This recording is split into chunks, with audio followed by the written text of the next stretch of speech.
Mapagpalang Kwaresma po sa inyong lahat. Tunghayan natin ngayon kung paano ginabayan at tinulungan ng Diyos ang kanyang mga anak tungo sa pagbabago. Sana ay maging inspirasyon sa atin at magbigay pag-asa ang buhay ng mga santong ito na dati ay tulad nating mga makasalanan. Binago at nagbalik loob ng dahil sa kapangyarihan ng ating Panginoong Hesukristo. Ngayong araw na ito, kilalanin natin si San Camilo de Lelis, isang santo na dati ay naging adik sa sugal. Si San Camilo ay mula sa Italia. Nagdusa siya sa pagkakaroon ng isang magagalitin at pabayang ama noong siya ay lumalaki pa lamang. Bata pa lamang si Camilo ay naghanap buhay na siya bilang isang sundalo. Ayon sa ilang kwento, siya ay naging isang mercenary o yung pubang sundalo na bayaran. Tulad ng kanyang ama, maikli ang pasensya niya at madali siyang mayamot. At sa piling ng mga kasamang sundalo, doon niya natutunan ang isang bisyo na nagpahirap sa kanyang buhay, ang pagsusugal. Bukod dito, habang buhay niyang ininda ang isang karamdaman, ang pamamaga ng kanyang mga paa na puno ng nana dahil sa impeksyon. Ilang beses siya na nagtangka na pumasok sa kumbento ng mga pari, subalit ilang beses din na tinanggihan dahil sa kanyang sakit, sa kanyang init ng ulo at sa kanyang pagsusugal, ang kanyang bisyo. Sa tulong ng isang pari, unti-unti niyang napaglabanan ang sugal hanggang iwanan niya ito ng tuluyan.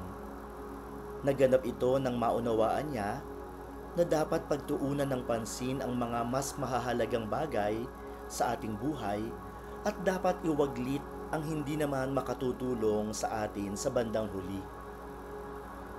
Dahil sa kanyang karanasan ng pagboboluntaryo sa mga ospital, itinatag ni San Camilo ang isang religious congregation na tinatawag ngayong Camilians. Mga pari na ang abito ay may malaking krus na pula sa dibdib, tulad ng sagisag ng Red Cross. Ang mga Camilians ay may misyon sa larangan ng pagpapagaling sa mga may sakit.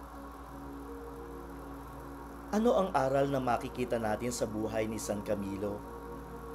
Sinasabi po na ang pinakamahirap na addiction ay ang sugal. Dahil ang sugarol ay handang ipagbili pati ang kanyang pamilya at maging ang kanyang kaluluwa, basta lamang mapagbigyan ang kanyang bisyo. Marami na biglang naghirap at dinala sa lusak ang kanilang pamilya nang dahil sa aliw ng mga sugalan, ng mga saklaan, ng mga kasino.